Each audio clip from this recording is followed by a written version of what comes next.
his Cowboys. And the part I want to ask you before we talk about the part that you were breaking down again was, what do they mean of a gambler? Are they talking about Jerry himself? Yeah, Jerry himself, all the risks that he has taken to to make this the Dallas Cowboys organization be better. Um, Okay. yeah, Okay. So yeah, it's like a 8 out of 10, and that's pretty damn high. So like, what was like? We were talking about it just now, but what were the hmm best things about this series? You said it's an 8 part thing. yes, an 8 part series. Hmm. So what was the best part? I'll be honest. I'll say this. Every episode leaves you with a cliffhanger. Like your mindset could be, I'm gonna watch 1 or 2 episodes, then go to sleep and watch the rest tomorrow. But they leave you with a cliffhanger that it makes you just want to stay and watch what's about to happen Okay. and what they're gonna show. So Is it yeah, kind of like the you remember how we were talking about how Tyler Perry's the Oval and any of his series, like at the end of the episode you're like, I have to stop but I can't. yes, yes, yes. And see, the thing is, it's like what it is that I'm an old head Cowboys fan from the '90s, so Hmm. I was blessed and fortunate to see the success, the 3 out of 4 Super Bowls and stuff like that. But back then we didn't have social media, so there was a lot of details that it's either we didn't know or we forgot about it. But there was so much details behind the scenes that it just makes you want to stay on and watch the next episode. Right. So one of those.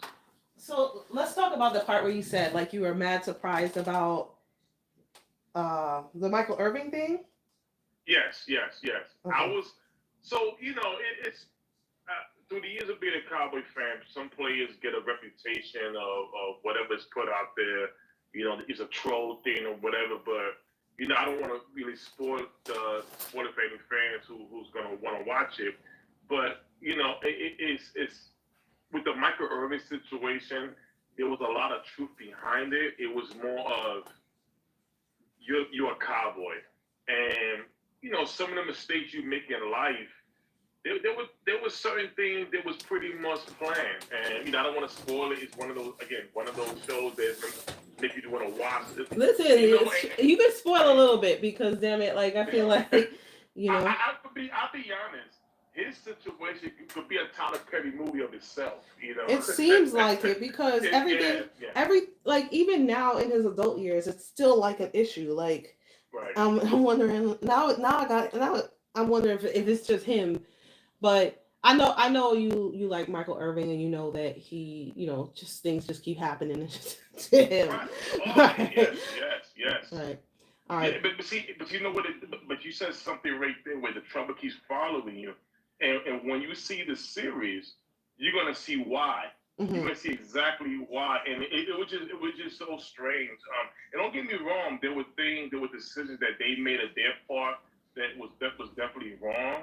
Um, but I just love how in every player, Jerry Jones, of course, and everybody else who participated in the story, they left nothing out. It Oh, was pretty much it's all out here. right. They left nothing out, and that's another reason why you want to watch it because Yes, Andy. again, when it comes to certain with the media, they're not gonna tell you everything. Right. And there was a lot of things that you was like, oh my God, they didn't know that. Right. So, So and, let's. and I'll be very honest, you will respect Jerry. I think everybody in the world will give Jerry a little bit more respect than what they do. All right. So let's get into the Michael Irving thing since we just started on. So Mm-hmm. before we went live, we were talking about the the Mm-hmm. cop thing. So Right. just go back to that. Okay. So yeah, mm-hmm. go ahead. Yeah. So with the Michael Irving thing, it was basically where he was caught up with the drug situation, Uh-huh. and again, I don't want to spoil too much, but it was for the information that we gathered a long time ago versus what we actually saw, Mhm. it's kind of two different things. Okay, so And what did you see, and then what did this reveal? well, back then they labeled Michael Irvin as if like he was a kingpin for like drugs and X, Y, and Z the way it was put out there in the paper. And for what I saw, my opinion, my humble opinion, it was a player who basically he was caught up with the wrong person, and basically what happened was he got set up. So when you say wrong person, you mean wrong girl? Wrong girl. The girl he was with basically was involved with somebody else who was in law enforcement, Okay. and also he had a bounty. Okay. Had a bounty over him too as well. Okay. So when you say wrong, like what do you mean, that she was cheating on the person, or Well, yeah, she was about to get married with the ah, officer, ah! and Michael Irvin did not know she was involved, Okay. and yeah, so Okay. then yep, So he gets involved with this girl, and then he's obviously doing some things with her, and then what happens? and then what happens is that there was a situation where police went to search the premises, and they found drugs and stuff like that. There was a big thing of an ounce of coke and crack. And that's where the story took off. They were trying to prove that it was his, and he said it wasn't his. He never bought it. And you know, there was no warrant, no none of that. It was just pretty much, him going in there, and it felt like it was set up, just the way it looked like. Okay. And don't get me wrong, as I always say, when Michael Irvin has been trolled and X, Y, and Z for the things that the people put out there. But when you see this series, it's a little bit different. And Okay. you're gonna see how different it is. Okay.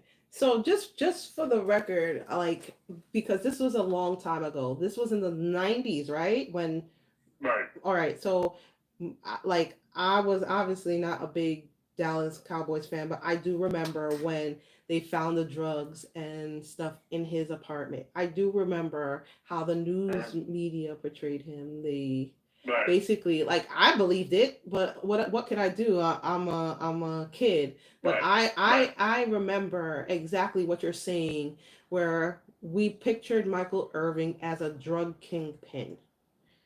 Right. And then then what happens? Right? So they find the drugs, and then what happens? Basically, he goes through a whole trial. You Oh, know, trial. He offered probation. There were threats made to him. He had a bounty over him that somebody was trying to kill him.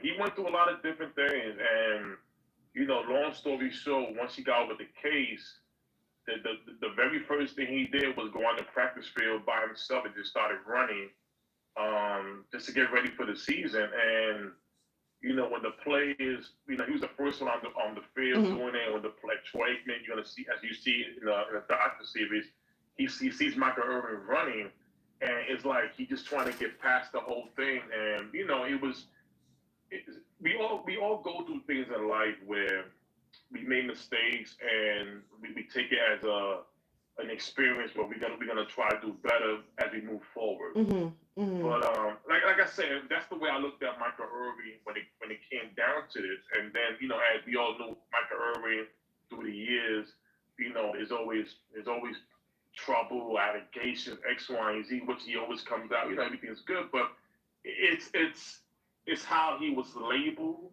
Right. back then versus now. If you see the series, how you look at him a little bit different. Okay. And and don't get me wrong, I've always looked at Irving as a very strong-minded person.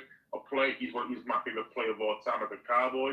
I'm kind of happy. I'm very happy I was able to see this series, and I just hope everybody else does the same thing, so you can Mm-hmm. really see what you should see. So tell me what the series is gonna do if about people's perception with Jerry Jones.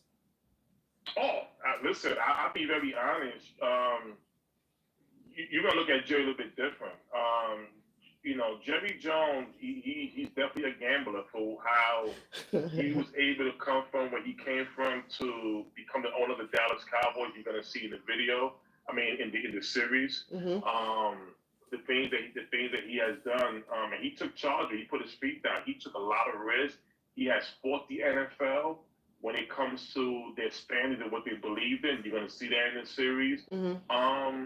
And he was, and the biggest thing that's followed Jerry Jones through the years amongst Cowboy fans and media and other fans has been the relationship between him and Jimmy Johnson. Okay. And you're gonna see where people was always on Jimmy Johnson's side. Now we're kind of split because you're Mm. gonna learn certain things that what Jimmy did. And I'm like, wait a minute. It I don't want to spoil it, but if a man takes a risk for something and with his family, and there's a bad apple, does something wrong, you're gonna have a very way how you feel, and as everybody who watches, you're gonna learn. But I went from then, Jerry, you doing Jimmy wrong to now. Oh, now wait a minute. I'm in the middle now. I'm in the middle now, so it's kind of like it's both sides, but I'm in the middle now, and so you're gonna learn that as well. That was one of the major things. You're gonna learn about how the NFL how the NFL today, like you're gonna see why we have the NFL draft coverage. That was the big thing. You're gonna see why the NFL is affiliated with Nike. That was a big thing. You're gonna understand why the NFL have the Sunday ticket and everything like that for the fans. A lot of it had to do with Jerry Jones. Hmm. And as we're gonna see, you're gonna have the Nike CEO. He's in there. He made a comment as him signing on with the Cowboys was bigger than signing for Michael Jordan. You're gonna see that. It's a lot of great things that we're gonna be like, wow, I didn't know that Jerry pretty much was doing this. Jerry Jones right now to this day has always been known as the villain, the devil, call him all types of stuff. He has took a lot of heat. And when you see this series, you're gonna be like, I have to respect this man. I really have to. You may not like everything he has done, and here's the thing. It's very acceptable to say he's not a great general manager, of Mm. course, but as an owner, oh man, Right. it's a treat. It was a treat. It's just a treat, and and again, it's not because I'm a Cowboy fan that I'm promoting. Everybody should watch it. No, no, no. Right. If you want to know the truth about what any questions you may have had about Jerry Jones and the Cowboys, you're gonna see in that video. They leave nothing out. They themselves they cussing. I mean, it's a whole lot of everything. It's a whole lot of everything, and you can also know what the real argument was about with Jerry and Jimmy. You're gonna learn about Yeah. that too. You're Yeah. gonna learn about that too, Uh, and that's gonna be something. And in this part of it, with Jerry will always say we. There's a time where Jimmy says, "There's no we, there's me." So mm, I applaud everybody to watch this series. You're gonna come out of the he say she say what this person told me did this. No, no, no. That's all gonna be behind you. When you watch this, you're gonna have your own mindset to say, no, no, right. this is what happened. This So is the deal, I, I just and I that's just I just looked something up interesting. Sorry to cut you off, mhm. Okay. but George W. Bush was in this thing. Yes, yes. So I think George W. Bush was in it. He had his piece about it. Um, Jerry Rice, Hall of Fame wide receiver for the 49ers, was in it as well. Um, you see some of the old Cowboy coaches, was in there. Of course, Jimmy was in there. Barry Switzer was in there. Tony Romo talked for a bit. So it's in this series from all the guests, you're gonna see a mix of the guy of the coaches or whatever was during the old era, and you're gonna see a little bit of the present.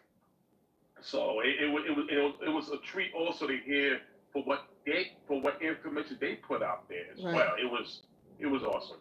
Right. It Okay. was awesome. Well, I'm gonna check it out. Thanks for the quick review, but again, I had no idea, and I wonder, maybe it's because I'm not in any Dallas communities, because I didn't hear about this coming Hmm. up, or maybe I did, but didn't really see anything Right. else of it. But I'm gonna definitely check it out. So I'm gonna say this, and here's the thing, and I know you, Trish, as a person who understands business, that's also a treat for that because what you see with Jerry, the things in the daily operation that he had done and was facing, like people will come out and say that the Cowboys were great before Jerry got there. And here's the thing: we're all gonna see. No, no, mhm. they had success as far as football. Right. Football success, yes, but it was going downhill very bad. Jerry bought it, picked it up. He did some things in the beginning that, again, we're gonna see.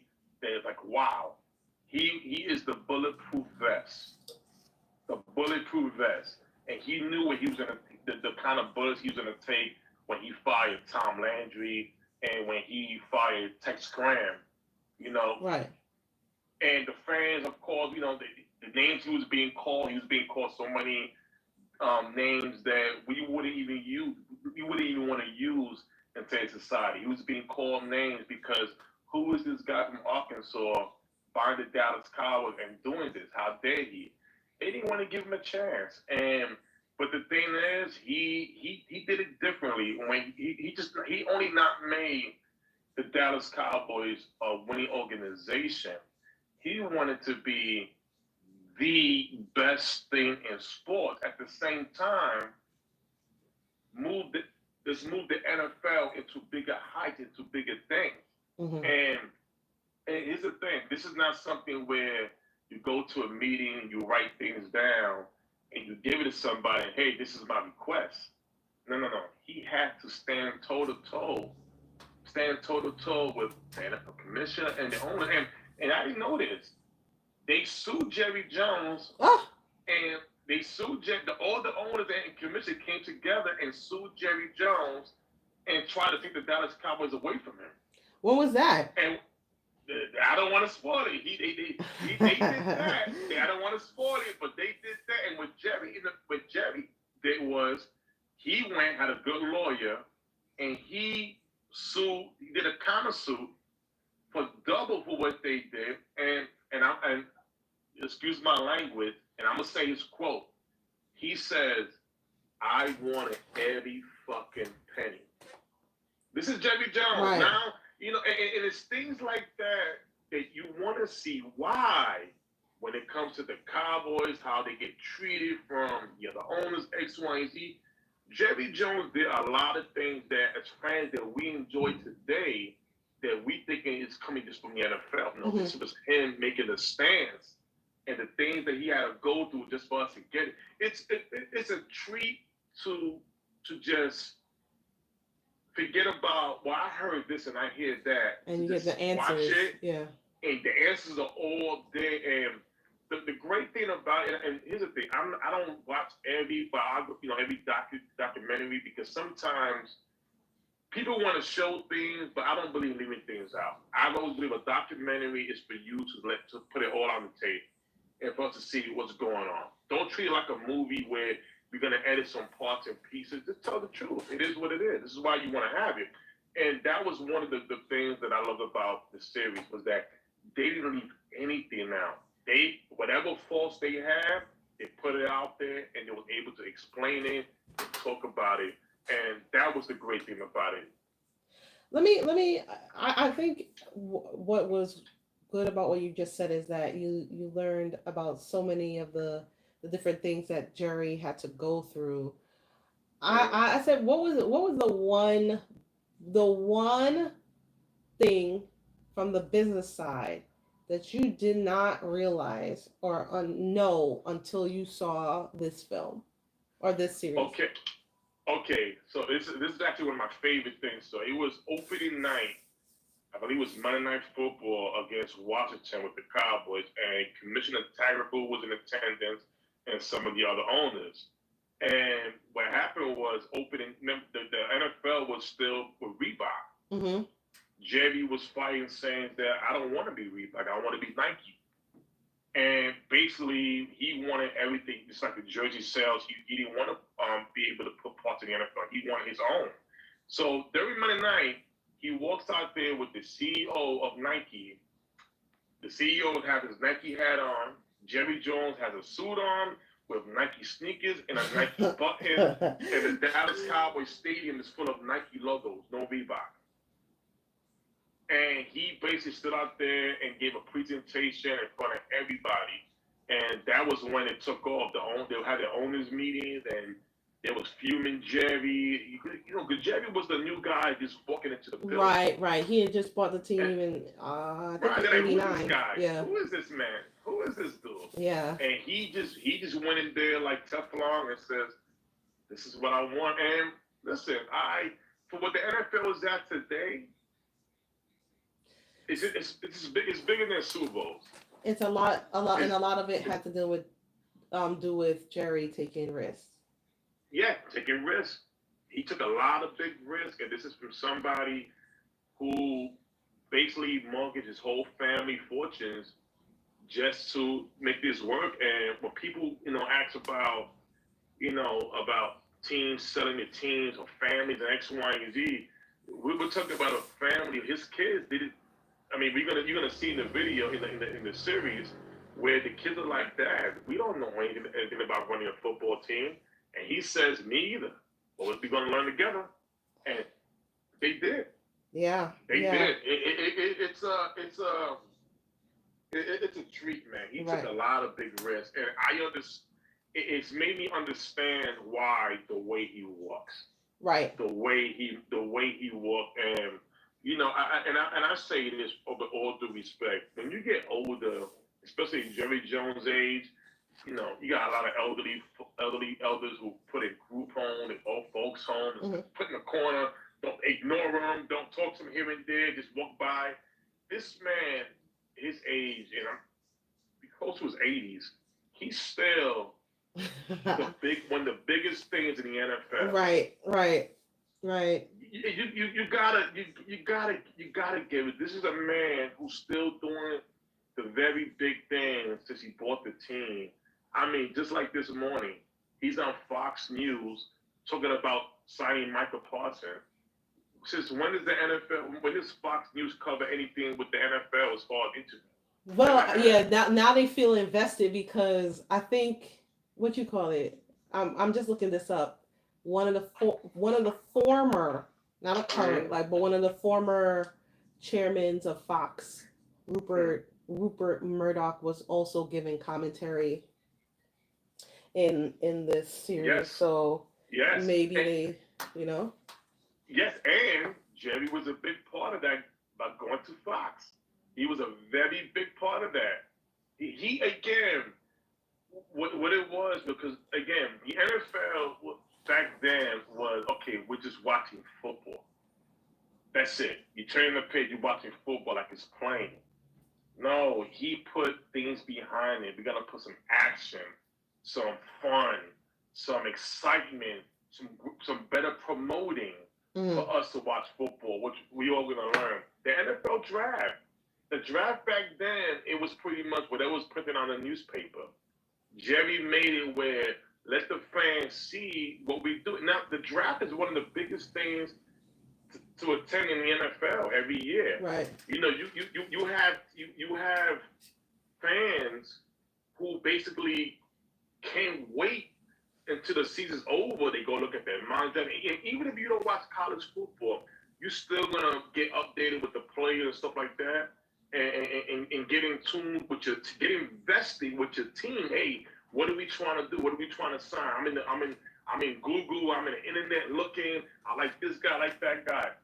He made it where when the season is over, we want to keep watching it. You want We to keep want to tuning do in, something, yeah, nonstop. right? Yeah, Nonstop, and keep it, and this is what it is.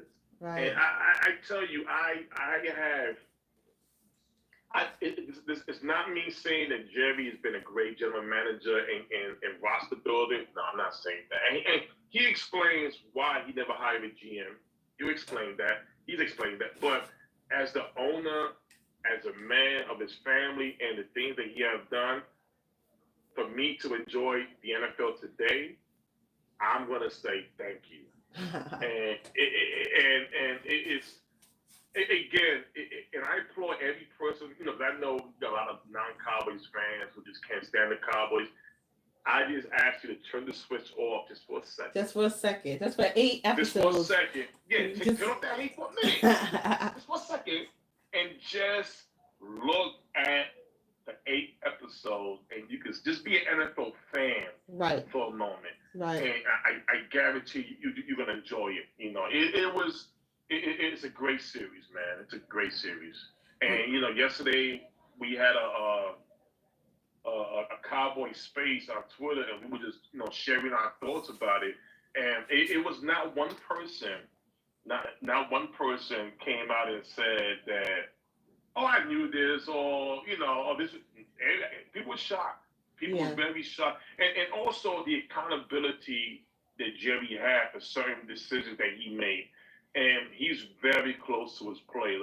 There's a lot of things that were brought up. You remember the picture, the black and white photo of Jerry as a kid?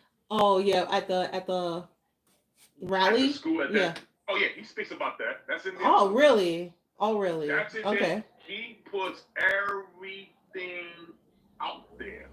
So what did he say about that? Because that was a controversial thing. Oh well, basically he came out and said that he was in school, walking out the building, didn't know what was happening, and he spoke about briefly about his background, the way he grew up. He grew up in Arkansas and stuff like that, but his thing was, I'm not that type. There was also a rumor going around about Troy Aikman being racist. That was brought up by by the coach.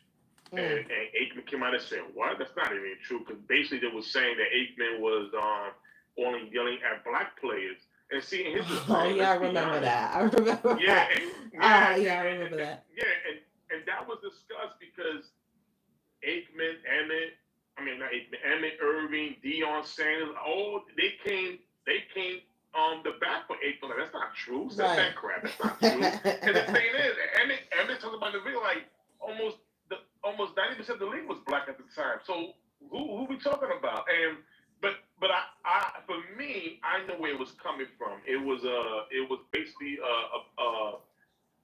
I'll say a bad relationship between him and Barry Switzer. Yeah, it was a bad relationship, and you're gonna see why. We're gonna learn why. Listen.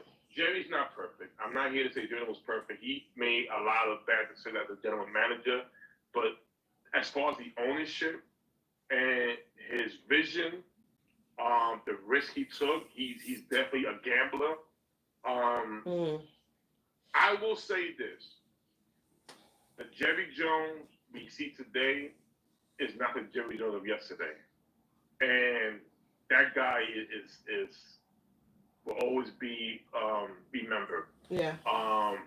Today his son runs the team, but Jerry's still the big name, the big guy, the talking, and it was just a treat, and it gave me a whole new different perspective on Jay. It pretty much I eased down a bit on your negative opinions on Jerry. Right. Yes, okay. I eased on a whole lot. Okay. A whole lot. And the thing is, I do understand why he moves the way he moves today. And, listen, sometimes in life when you get pushed down so hard, you get pushed to the ground and don't let you get back up, when you get back up, you're relentless.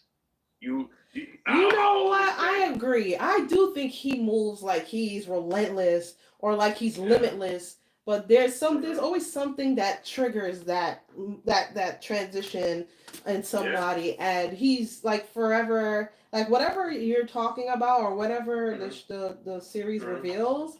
He feel like he just walks on this other level, and I can't say that I've seen all the NFL owners hmm to justify saying that one thing about Jerry, but he does seem like he is like, yo, I got nothing to lose.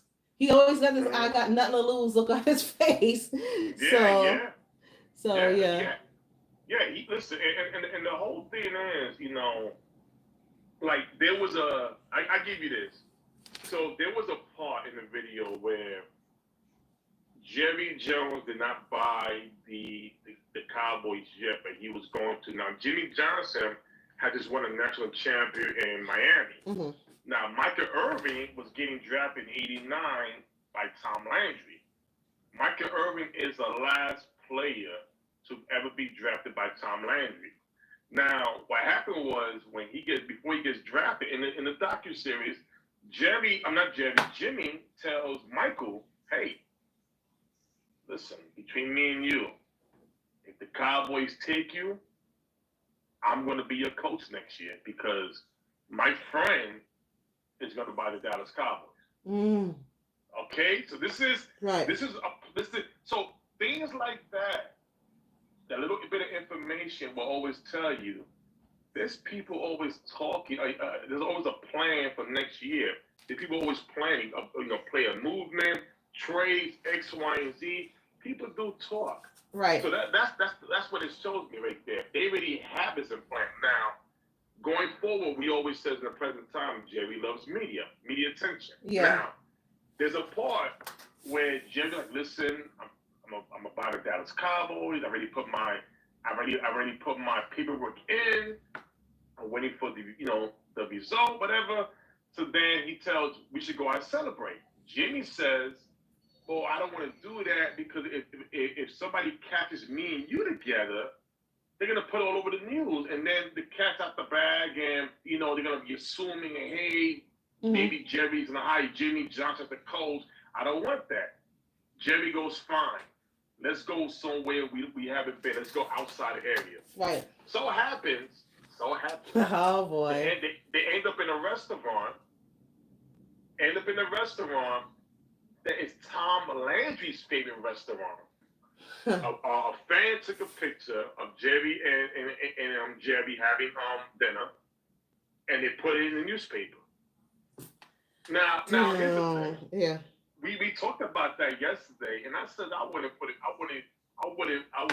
past you. Jerry said that over the camera. I really wouldn't, because once that picture went about, it stole the media headlines and everything.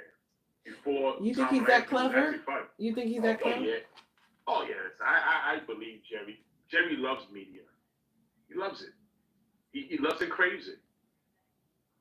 Here's the thing: for him to be an elderly man and take the criticism that he takes on social media today, what he took back then was worse, and it Mm, was in his face.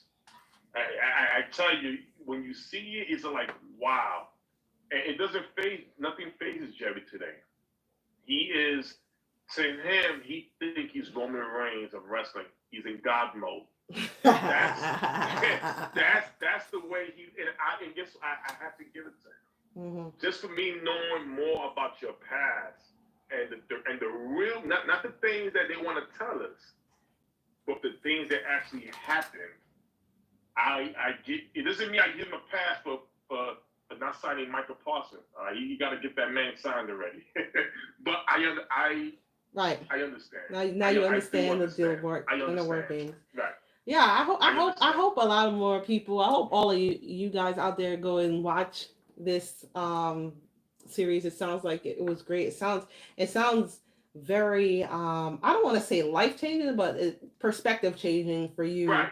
And Perspective change. now you get why sometimes I'm so interested in the behind the scenes things Yeah, and the business things, because all of this stuff and people's intentions yeah. and when media might be set up versus when it's actually candid video, um, all of it works within this wild system of sports. And it's not that sports isn't the center of the actual sport, but everything behind the scenes also plays a big part in everything that goes on. So Oh, 100%, yeah. 100%. And the big thing, also was again, we always felt like, damn, Jerry, you're doing Jimmy wrong, you're doing dirty. Right. And now it's like, Like, I okay, I feel you, Jerry. I know I what. feel you, Jerry, but I'll still say it's, this is both of them.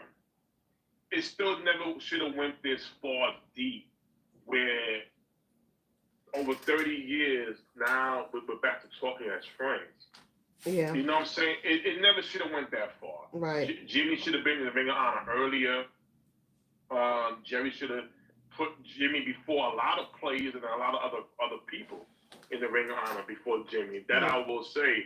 But it does make you go towards the middle and just be like, you know what, both of y'all was wrong. Right. But through the years, I understand what Jerry did. I'm not saying he, you know, and the good thing too is you're gonna see his wife, which I've never heard her speak. I've never heard his wife spoke. She spoke, Uh-huh. and I was like, wow. So it was, and put it this way, they talk about when Jerry and Jimmy decided to part ways. He goes back home. He lays on his bed next to his wife, Mm-hmm. and it's quiet. He said, and she speaks, and she goes, "You couldn't help yourself, could you?" Yeah. It's deep. I'm gonna watch it because you okay. So you said something very interesting, that Mhm. I feel like maybe if you, I know you're gonna watch these series more than once, so Oh, I yeah, think so. go back, but put this perspective on your head, right? Mhm. So Jerry Jones and the Cowboys have no GM. Right. Jerry Jones, I'm sure he wasn't any high level football um, coach or Well, executive prior to this, right? mhm. Well, to go back on history, which they start in the beginning of history, Jerry Jones actually played football for Arkansas, Okay. and basically Jimmy Johnson was on the same team, and they both became close by just being not more teammates and roommates. And the thing was, he won the national championship in Texas when he won it, and it was a point where he knows football. He knows football. He's played it. He speaks football. But the thing is, and I always say this, he's, how can I say this, like football today is more deeper than yesterday. Right. So he has He's not he doesn't have the advanced experience right. The past. advantage, Yeah. right. Now back then it was a little bit more different, Right. way a little bit more different compared to what it is today. But it's like I tell people, his son runs the team. He just carries the title, Right. and people, it's a little bit different. But from back then perspective, oh my God, it's I tell you this. What? Okay. Go I'm ahead. sorry. No, I just wanted to just add something for you to think about when you watch it again. Now, just think about it as like Hmm. um just plain and simple, right? Jerry Right. Jones versus um um Jimmy Johnson. And Jimmy Johnson is the coach of the football, right? The Hmm. team. He's coach of the Right. team. And Jerry decides that he is not going to have a GM, right? Even during this time he had no GM, right? Right. during the Jimmy Johnson Correct. era, had no Correct. GM. There's certain things that an owner has to do Mm-hmm. versus the coach. Right. And in this situation, right, if you're the owner and you're also now having control of team things, you're not always around 100% because 50% of your brain has to go to running the team, right? So, Right. well, could Jimmy Johnson Mm-hmm. have been in the right with his frustration because he doesn't have a full time, like somebody that's full, his mind is fully dedicated to the football aspect of the game, and that's what his job is. Well, I'm glad you said that because now here's one thing that we did. We as Cowboys fans just learned Mm. watching this series. So there was a part where Troy Aikman was of course the franchise quarterback of the Dallas Cowboys. Now Troy Aikman got hurt. Mm-hmm. So the backup was Steve Berline. Steve Berline, I believe played for the Raiders and he was a long 10-year quarterback. He was an older vet. But what happened was he was just different. He was more energetic than Troy Aikman was. Right. That was the only difference as far as the mental. So when the Cowboys made the playoffs, Jimmy Johnson wanted to stick with Steve Berline. Yeah. Jerry Jones came out and said, no, Troy Aikman is my quarterback. Now, here's the thing. And see, this is what I always say. Right. This is what I always say for people. It's easy to say, if you're an owner, stay in your box. But it doesn't mean that a coach always makes the right decision. And I'll fast forward to today, where a lot of times where an owner comes out and say, hey, we want to hire you. And let's be honest, there's a lot of players who are top players who should not be moved, and a coach will remove that player because he didn't draft that player. Really? You see right now in Washington. Okay. You see right now in Washington. Yeah, Washington. Yeah. Yeah. So that's the thing about it. So I've always say, if you're paying, if I'm an owner of a house and I'm paying you to clean my house, should I leave the house and let you be, or should I supervise? Because I gotta know if you clean the right things, if you're gonna do the right thing, X, Y, and Z. So I look at Jerry where I hear you. I just feel like Jimmy. It's a good mix. Yeah. I think. See, this is the thing. They both had egos. Yeah.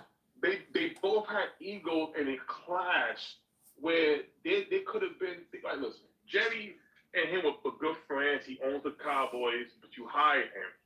You hired him because you trust what he can do with a football team. But now here's the thing. I don't think Jerry trusted Jimmy to be a general manager.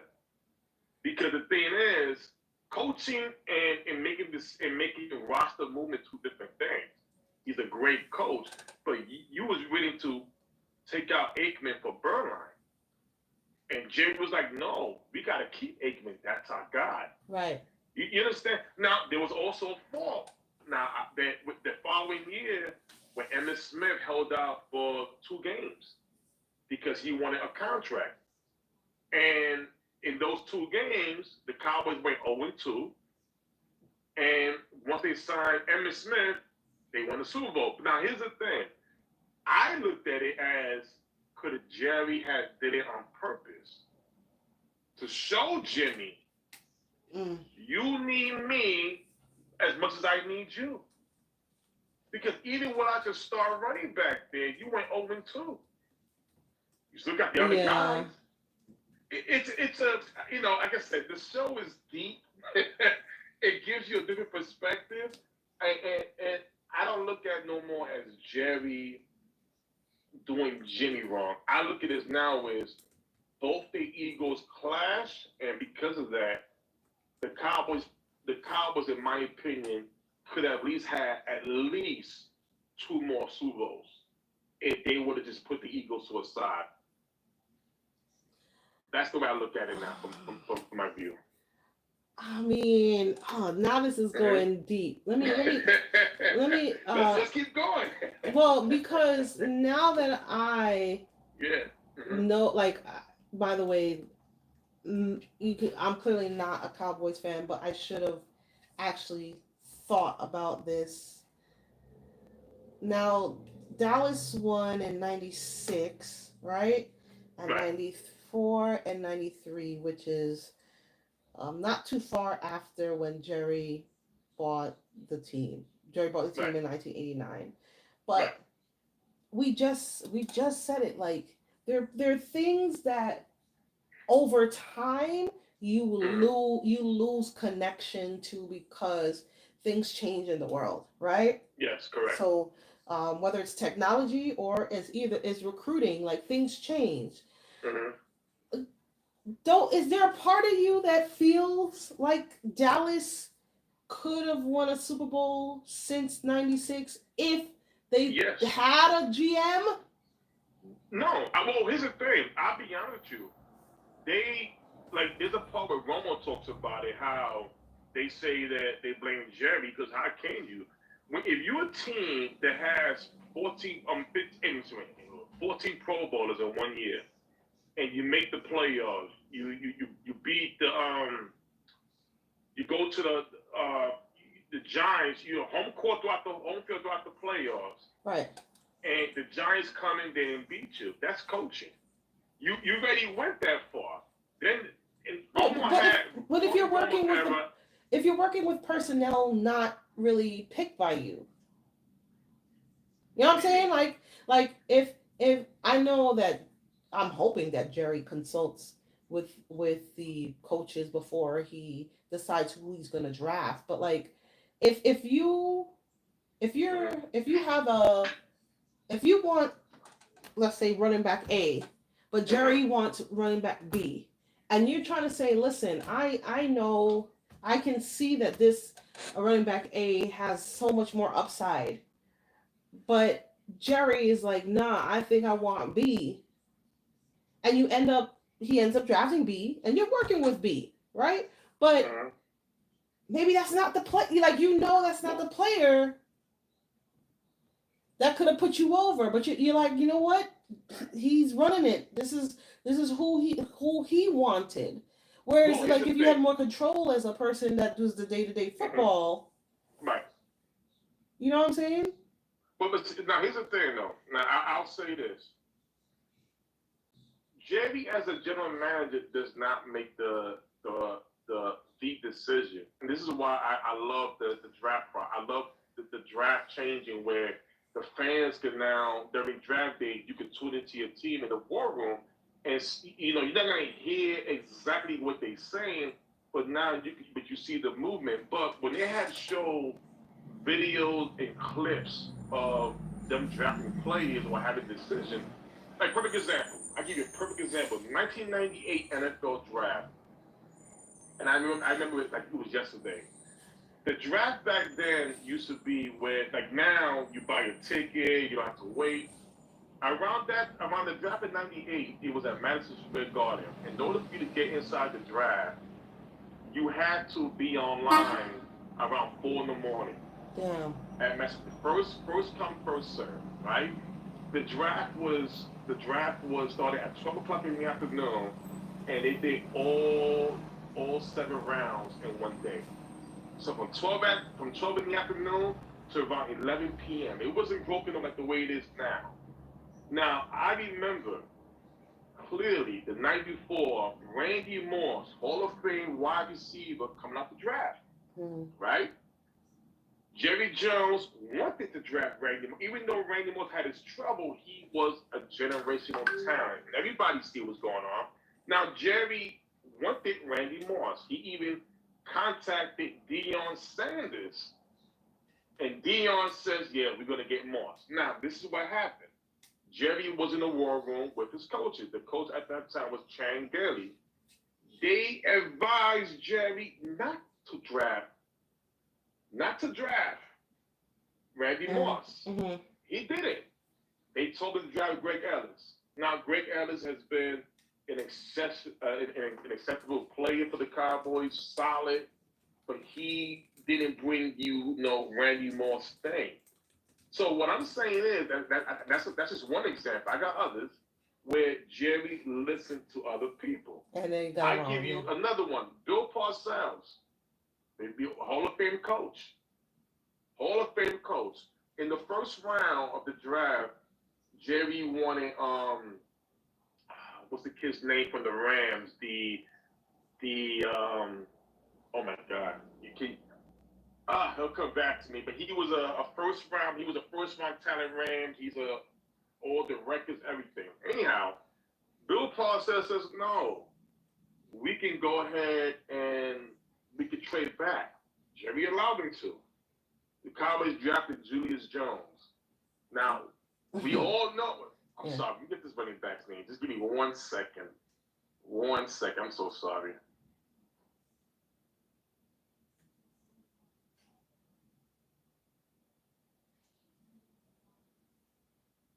Steven Jackson. There you go. Steven Jackson, right now, I believe is currently the Rams' all-time leading rusher. Right? Right. Jerry allowed Hall of Fame Parcells to go after Julius Jones. Look how their careers turned out. Right? Yeah. I give you another one. First round pick. We could have had so many players that went in the first round. I forgot. I think it was 2000 and I think it was two. No, this was 2002 or three. Parcells drafted Bobby Carpenter in the first round. The linebacker only lasted 3 years. So what I'm saying is Jerry carries the title. Right. The problem is the media portrays him as that it starts with the end of him. He doesn't do that. I give you a more recent one. Dallas Cowboys drafted Taco Charlton in the first round. Now this is under Jason Garrett. They're telling now you had T.J. Watt, who is going to be a Hall of Fame one day, and I know in 2MW you have the big Steelers fans and Sharon, Corey, and Brian, and others who they love T.J. Watt. Now T.J. Watt is going to be a Hall of Famer. As of right now, he's the highest paid defensive pass rusher until when Michael Parsons gets paid. But right now, he just got the highest paid. And he's been like a 2 to 3 time defensive player of the year. The Cowboys could have had him. Right. Gary, Jerry gave it to Gary. He's the coach. We want Taco Charlton. Taco Charlton is playing the UFL. So this is what I'm saying about watching the docu-series. The way the media has portrayed Jerry so bad that it starts with him. He's the general manager. I put you like this. It's the same way that you look at when people was hyping up the Kansas City offensive coordinators. Hey, why they don't have a job because the office is top 10. And this is what I have always tell people. Just because you carry the title, it doesn't mean you carry the same responsibilities as others on other teams. Right. Now, Jerry Jones, he's not watching. If to be a general manager, you got to watch film. You got to watch a lot of different things. Now, he has people under him who does